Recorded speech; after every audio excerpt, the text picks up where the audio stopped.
بریلی کے تاجدار کیا لکھتے ہیں؟ امبر زمین ابیر ہوا مشک تر غبار. آقا جس گلی سے گزر جائیں زمین امبر کی ہو جاتی تھی، ہوا عبیر کی خوشبو دیتی، غبار مشک سے زیادہ پیارا ہو جاتا.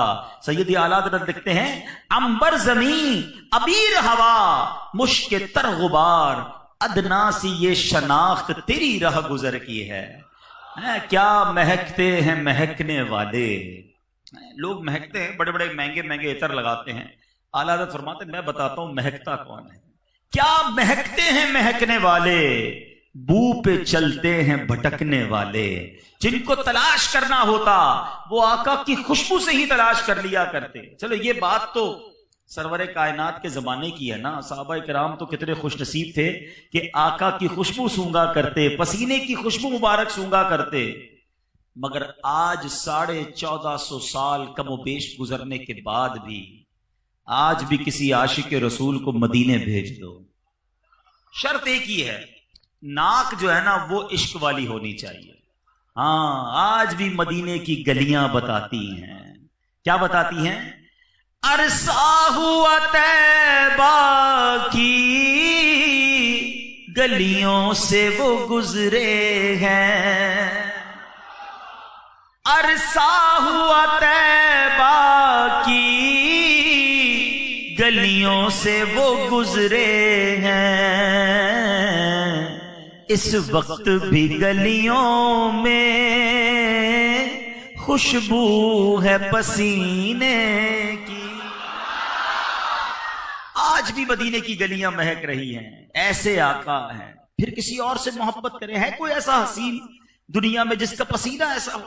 میں نبی پاک کی مبارک آنکھوں کی بات نہیں کرتا، آقا کے چہرے کی بات نہیں کرتا. مبارک ہاتھوں، زلف مبارک ایک ایک حسین سراپا ہے. ہم صرف پسینے کی بات کریں تو آقا کیسے ہیں ایسا دنیا میں کوئی نہیں ہے. ایک بار ایک صحابی رسول آئے رضی اللہ تعالیٰ عنہ، نبی پاک کے پاس، حضور بچی کی شادی ہے، عطر کی ضرورت ہے. عرب کے لوگ بہت عطر لگاتے ہیں ماشاءاللہ.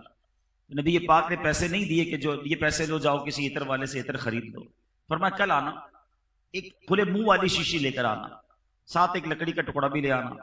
وہ صحابی آئے اور جیسی شیشی نبی پاک کو دی، پیارے آقا علیہ الصلوۃ والسلام نے اپنے مبارک ہاتھوں سے پسینہ نکالنا شروع کیا.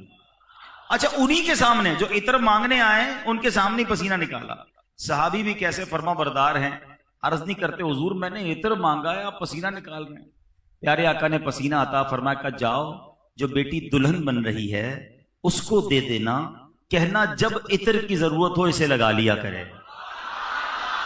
بچی بھی کیسی فرما بردار، دلہن نے بھی نہیں کہا بابا جان یہ کیا لے آئے، آقا کا پسینہ. سبحان اللہ، مرحبا یا رسول اللہ. اب اس بچی نے، اس دلہن نے عطر نبی پاک کا پسینہ لگانا شروع کیا.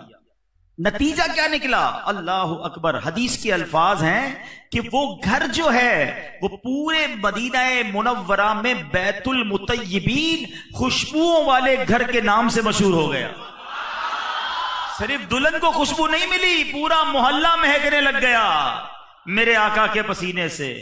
میرے آقا علیہ الصلوۃ والسلام ایسے مہکے، اتنے حسین، اتنے باکمال ہیں، تو پھر کسی دنیا والے سے کیوں محبت کی جائے.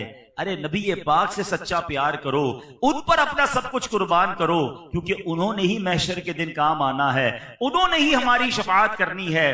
تو بہرحال درود پاک ایک ایسا وظیفہ ہے، آپ زمین پر بیٹھ کر پڑھیں، آسمانوں پر خوشبو پہنچتی ہے. تو جو چاہتا ہے کہ اس کی زندگی بھی مہکی مہکی ہو جائے، اس کی قبر بھی مہکنے لگ جائے، اسے چاہیے کہ درود پاک کو اپنی زندگی میں شامل کر لے. چلتے پھرتے اٹھتے بیٹھتے درود پاک کا ورد جاری رکھے.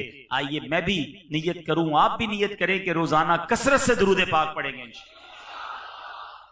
آج